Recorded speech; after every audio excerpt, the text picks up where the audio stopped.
जय श्री कृष्णा। प्रिय दर्शकों, भाई और बहनों, एस्ट्रो चर्चा में आपका स्वागत है। मेरा आपको सादर नमस्कार। आज के वीडियो में जो वृषभ लग्न के व्यक्ति हैं उनका मई माह कैसा गुजरेगा उस पर एक संक्षिप्त पर चर्चा करेंगे। यदि आप नए दर्शक हैं तो कैसे पता करेंगे कि आप वृषभ लग्न के व्यक्ति अर्थात टॉरस एसेंडेंट है, तो अपना बर्थ डिटेल्स किसी अच्छे एस्ट्रो के सॉफ्टवेयर में डालें। जो लग्न कुंडली बनकर आती है, जिसको D1 चार्ट भी कहते हैं, उसके यदि प्रथम भाव में 2 नंबर लिखा हुआ तो आप वृषभ लग्न के व्यक्ति हुए अर्थात टॉरस एसेंडेंट हुए। ये आपकी कुंडली है, ये प्रथम भाव है, इसमें 2 नंबर लिखा हुआ है अर्थात ये वृषभ लग्न की कुंडली हुई। 1 मई को जो गोचरीय परिस्थितियां हैं वो आपकी कुंडली पे दिखाया हुआ है और मई माह में होने वाले जो महत्वपूर्ण गोचरीय परिवर्तन है उसको डिस्प्ले किया हुआ है।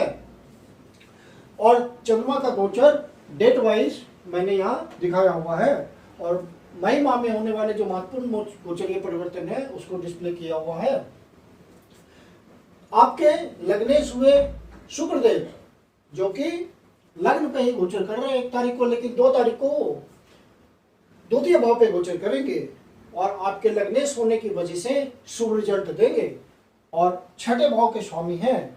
तो जिस भी प्रोफेशन में आप लगे हुए हैं उस प्रोफेशन से आप अच्छा धन कमा पाएंगे, आपके एसेट में वृद्धि होगी, कुटुंबजनों में बात व्यवहार अच्छा रहेगा, अच्छे मौके मिलेंगे, अच्छे अपॉर्चुनिटी आएगी और वाणी के थ्रू, नेगोशिएशंस के थ्रू आप कुछ अपने लिए, फ्यूचर के लिए कुछ धन इकट्ठा कर पाएंगे। कुछ प्रोजेक्ट्स आपको मिल सकते हैं, कुछ काम ऐसा मिल सकता है जिससे आप धन संचय कर पाएंगे, कुछ सेविंग्स करने में आप सफल होंगे। शुक्रदेव यहाँ गोचर करते हुए अष्टम भाव को देख रहे हैं, तो चूंकि आपके लग्नेश हैं तो अचानक से कुछ अपॉर्चुनिटी ला सकते हैं। यदि आप दूसरे के धन का मैनेजमेंट करते हैं, यदि आप लोन सेक्टर में हैं, बैंकिंग में हैं, इंश्योरेंस सेक्टर में हैं, सीए हैं, तो आप अपने लिए अचानक से कोई अपॉर्चुनिटी देखेंगे कि चल के आई है। कोई अचानक से होने वाली बात, जैसे रिसर्च और इन्वेस्टिगेशन में आप किसी प्रयास में लगे हुए हैं, डिटेक्टिव सर्विस में किसी प्रयास में लगे हुए हैं, तो अचानक से आपको सफलता मिल सकती है। जो एक्सप्लोरेशन के थ्रू काम करते हैं अर्थात जमीन के अंदर वाली बातों से जुड़े हुए हैं, ऑयल एक्सप्लोरेशन है, एक्सकेवेशन है, मंगल देव द्वितीय भाव पे गोचर कर रहे हैं और मंगल देव आपके सप्तम भाव के स्वामी हैं और आपके 12वें भाव के स्वामी हैं।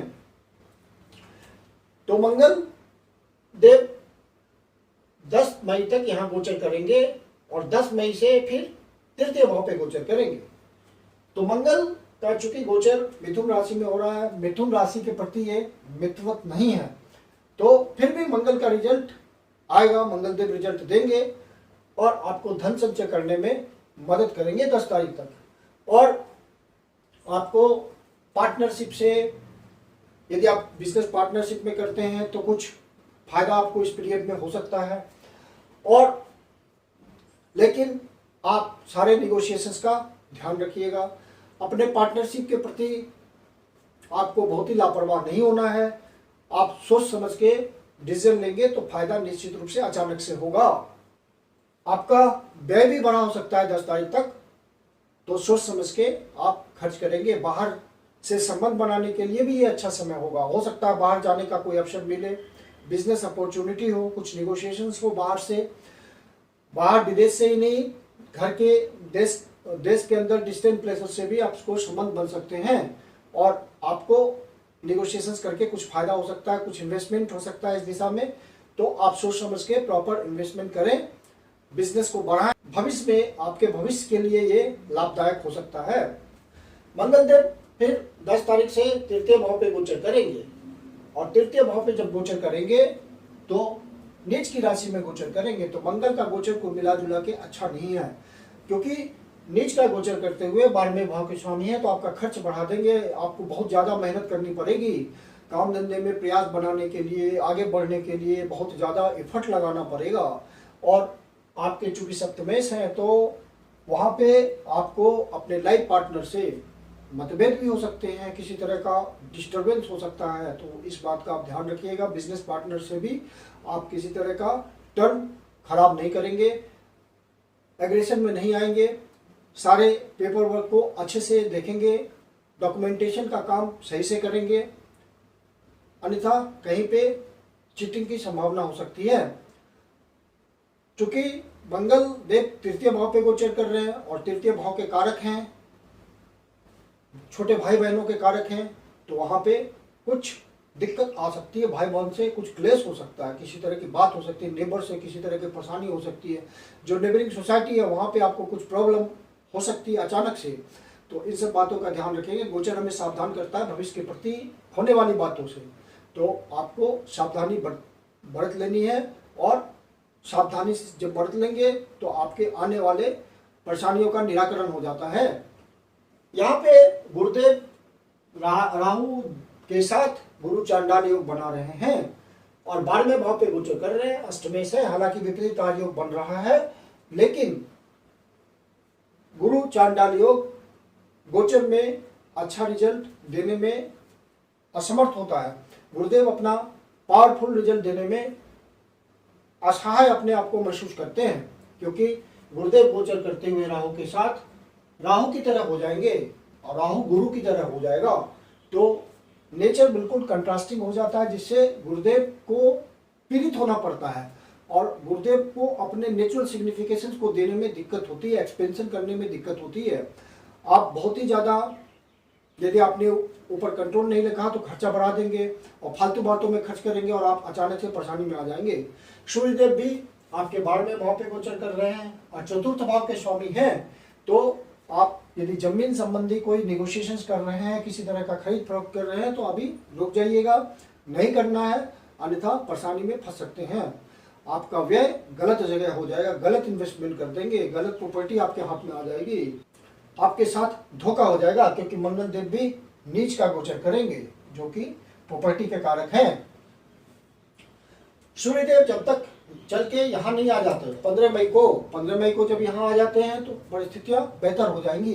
फिर लग्न पे गोचर करेंगे और चूंकि चतुर्थ भाव के स्वामी हैं तो आपको सुख देंगे। फिर इन सब बातों के प्रति आप विचार कर सकते हैं।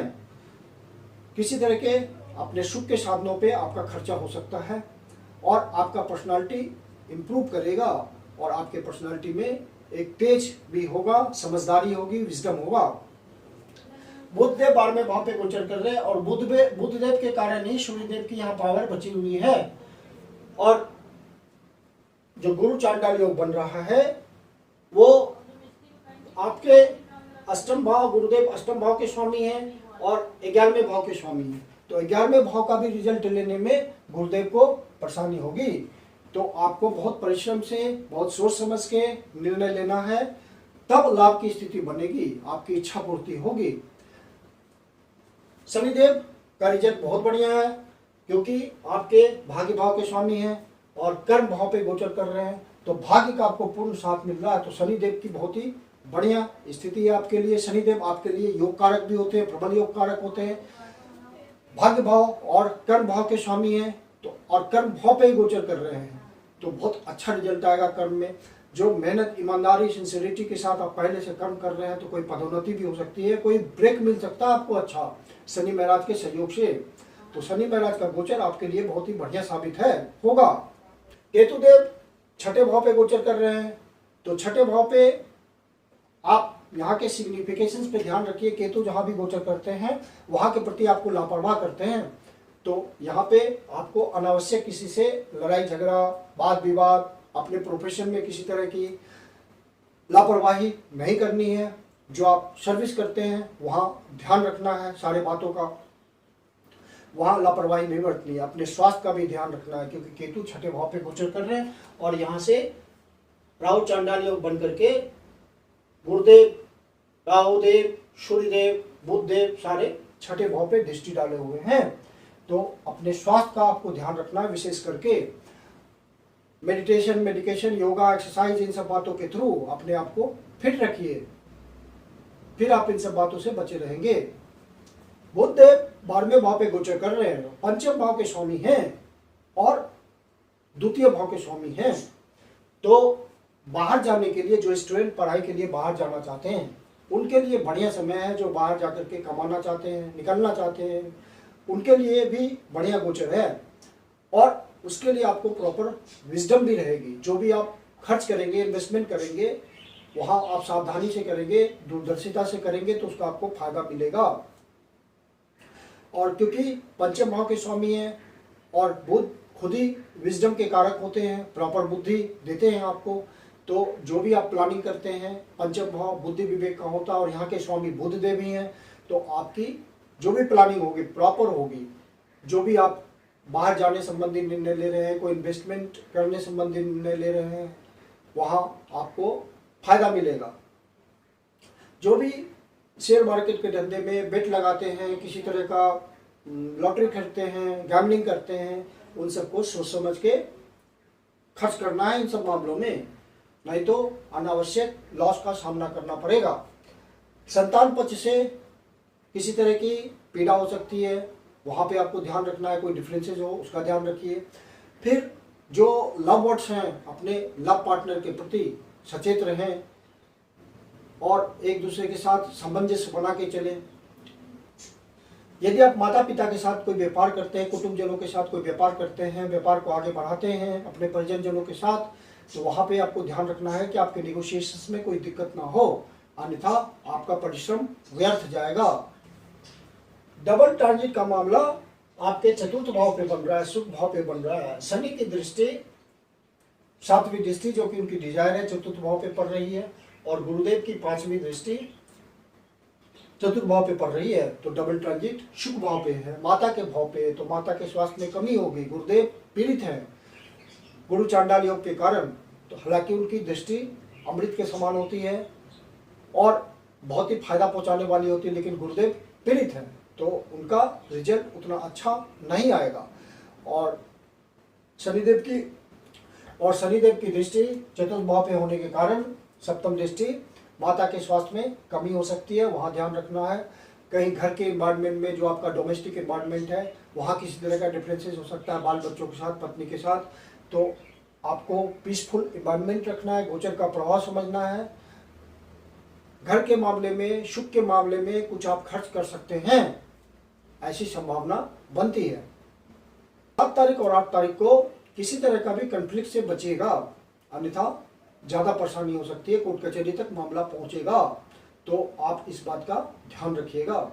11 और 12 तारीख को कोई अनावश्यक ही फिजूल का टेंशन आपके दिमाग में हो सकता है, तो टेंशन से बचने के लिए आप अपना मेडिटेशन वगैरह करेंगे तो राहत मिलेगी।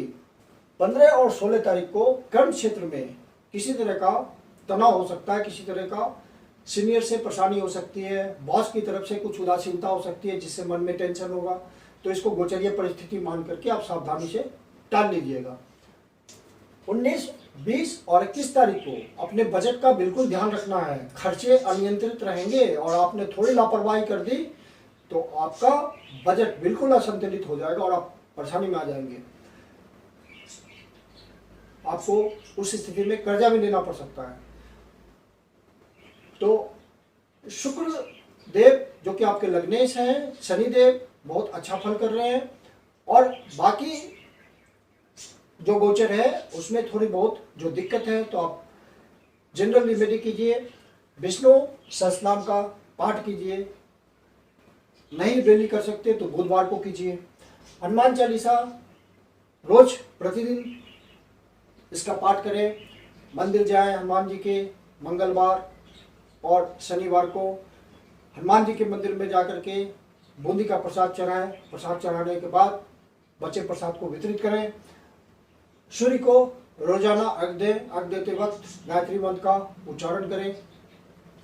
गाय को हरा चारा या पालक का सेवन कराएं, कम से कम बुधवार को तो जरूर कराएं, तो आपको फायदा मिलेगा और राहत रहेगी। मैं कुंदन शर्मा आप लोग का हार्दिक स्वागत करता हूं। यदि आपके जीवन की कोई समस्या है जिसका समाधान आप हमसे चाहते हैं तो पर्सनल कंसल्टेशन ले सकते हैं। मेरी अपनी कंसल्टेशन शुल्क होती है। वीडियो के अंत में मेरा व्हाट्सएप नंबर दिया हुआ है, डिस्क्रिप्शन बॉक्स में भी व्हाट्सएप नंबर मेंशन है। आप कंसल्टेशन के लिए बुकिंग कर सकते हैं। धन्यवाद।